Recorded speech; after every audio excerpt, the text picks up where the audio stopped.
warahmatullahi wabarakatuh.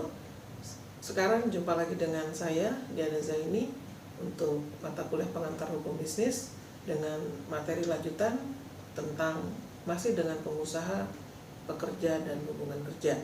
Sekarang saya akan membahas tentang hubungan kerja. Pengertian dari hubungan kerja adalah perikatan yang terjadi antara pemberi kerja dan penerima kerja berdasarkan perjanjian. Artinya dasarnya itu adalah adanya perjanjian. Hubungan kerja dapat berupa menjalankan perusahaan atau menjalankan pekerjaan. Dalam hubungan kerja untuk menjalankan perusahaan, di mana pemberi kerja adalah pengusaha, sedangkan penerima kerja adalah pengelola perusahaan yang terdiri dari pemimpin perusahaan dan pembantu pengusaha. Dalam hubungan kerja untuk menjalankan pekerjaan, pemberi kerja dapat berupa pengusaha atau bukan pengusaha, sedangkan penerima kerja selalu bentuknya adalah pekerja. Kemudian tentang perjanjian kerja.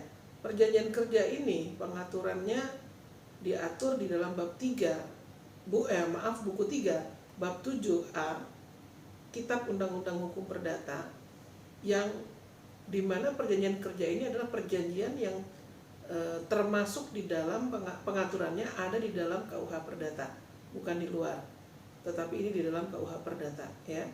Nah, ini meliputi 3 jenis perjanjian. Ada yang pertama, perjanjian pelayanan berkala, yang kedua, perjanjian ketenagakerjaan, dan yang ketiga, perjanjian pemborongan. Perjanjian pelayanan berkala itu adalah perjanjian sebagaimana dasar hukumnya diatur di dalam pasal 1601 KUH Perdata. Perjanjian ini disebut dengan pelayanan berkala karena pelayanan yang dilakukan tersebut hanya untuk dalam jangka waktu tertentu saja dan perbuatannya tertentu pula. Jadi hanya waktunya khusus dan jenis pekerjaannya pun khusus, ya. Jadi tidak selamanya, ya. Dalam perjanjian ini semua hal yang telah disepakati dengan syarat-syarat yang diperjanjikan dan hal-hal yang karena kebiasaan dalam perusahaan akan mengikat kedua belah pihak. Perjanjian ini menciptakan hubungan hukum yang bersifat koordinatif. Tadi kalau subordinatif itu ada antara atasan dan bawahan, tapi kalau koordinatif ini hubungannya sejajar, horizontal.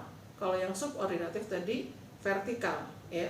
Nah, kalau ini perjanjian pelayanan berkala ini bersifat koordinatif, di mana kedudukan hukumnya yang setara antara kedua belah pihak ini hubungannya horizontal, ya. Sebagai contoh, perjanjian antara pengusaha dan makelar atau dengan notaris atau dengan pengacara, ya, termasuk accounting atau akuntan, ya. Dalam perjanjian pelayanan berkala, karena pelayanan tersebut digunakan untuk urusan-urusan tertentu dan dalam waktu tertentu pula. Dalam perjanjian pelayanan berkala, makelar, notaris, dan pengacara yang pertama wajib melaksanakan pekerjaan atau urusan tertentu untuk waktu tertentu yang telah disepakati yang dibebankan oleh pengusaha. Yang kedua, wajib melaksanakan pekerjaan atau urusan untuk dan atas nama dan untuk kepentingan pengusaha. Yang berikutnya, selanjutnya, pengusaha itu wajib memberikan kuasa secara tertulis kepada makelar, notaris ataupun pengacara untuk melaksanakan pekerjaan atau urusan yang telah disepakati yang mewakili pengusaha. Atau yang kedua, yang B, wajib membayar provisi atau upah yang telah disepakati kepada makelar, notaris atau pengacara. Nah, itu biasanya kalau pengacara itu persentase fee, ya. Kalau notaris pun demikian. Jadi tergantung dari kesepakatan besarnya upah. Kemudian yang B, perjanjian ketenagakerjaan. Perjanjian tersebut diatur di dalam dasar hukumnya pasal 1601 huruf A, Yungto pasal 1601 huruf D sampai dengan pasal 1601 huruf Z di dalam Kitab Undang-Undang Hukum Perdata. Dalam perjanjian ini, pekerja atau pembantu pengusaha wajib melaksanakan pekerjaan yang dibebankan oleh majikan atau pengusaha, dan majikan atau pengusaha wajib membayar upah yang telah disepakati oleh kedua belah pihak. Selanjutnya poin C, perjanjian pemborongan atau perjanjian borongan. Perjanjian tersebut diatur dalam pasal 1601 huruf B, Junto pasal 1604 KUH Perdata sampai dengan pasal 1617 KUH Perdata. Dalam perjanjian ini, pemborong mengikatkan diri untuk melaksanakan pekerjaan secara borongan dan pihak pemberi pekerjaan mengikatkan diri untuk membayar harga borongan yang telah disepakati diatur di dalam pasal 1601 huruf B KUH Perdata. Adapun ciri khas dari perjanjian pemborongan ini adalah pada objeknya, yaitu menciptakan barang baru, misalnya borongan untuk membangun gedung perkantoran, perumahan, rumah sakit, supermarket, dan lain sebagainya. Perjanjian borongan ini menciptakan hubungan hukum yang bersifat koordinatif. Tadi saya sudah jelaskan, koordinatif itu tentu adanya hubungan yang sifatnya vertikal antara atasan dengan bawahan, bukan subordinatif, ya.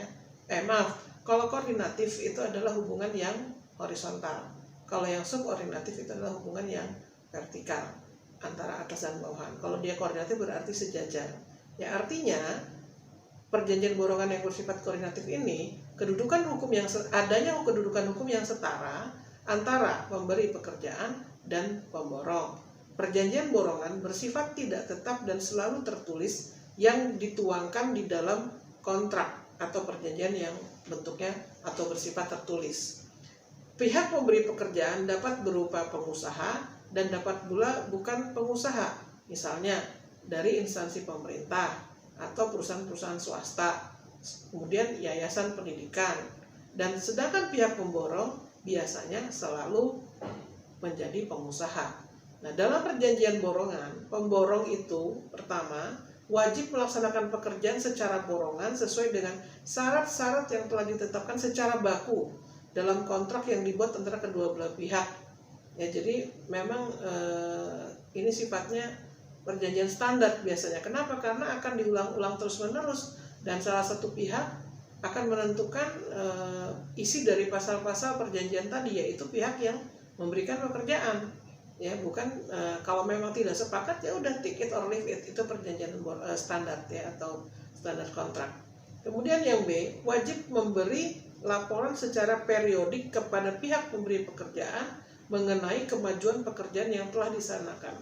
Biasanya itu akan disebutkan di dalam perjanjian itu, perjanjian tadi pemborongannya pekerjaan sudah dilakukan misalnya 20% tahapannya atau sudah 30%. Kemudian selanjutnya tahapannya sudah 50%, 75%, baru sampai kemudian 90% dan terakhir 100%. Jadi tergantung dari kesepakatan yang dituangkan di dalam perjanjian atau kontrak. Kemudian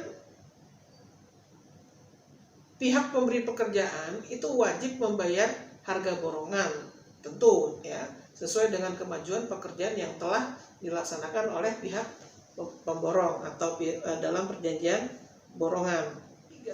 Perjanjian pemberian kuasa ini juga satu perjanjian yang memang sudah ada diatur di dalam Kitab Undang Hukum Perdata, bukan di luar Kitab Undang Hukum Perdata pengaturannya ya.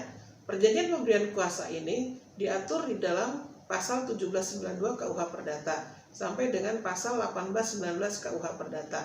Dalam perjanjian tersebut, pemberi kuasa memberikan kekuasaan kepada penerima kuasa untuk melaksanakan suatu urusan perusahaan dengan mendapatkan upah atau tanpa mendapatkan upah.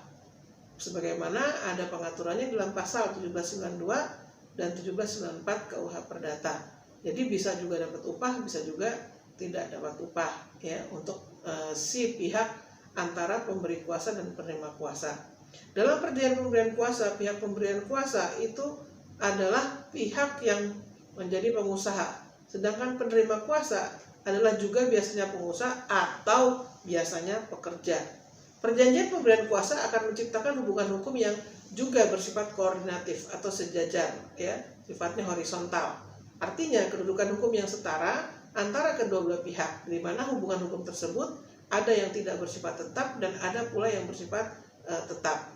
Hubungan hukum yang bersifat koordinatif dan tetap adalah hubungan hukum antara A. Pengusaha dengan pimpinan perusahaan, B. Pengusaha dengan agen perusahaan, C. Antara pengusaha dengan pihak bank.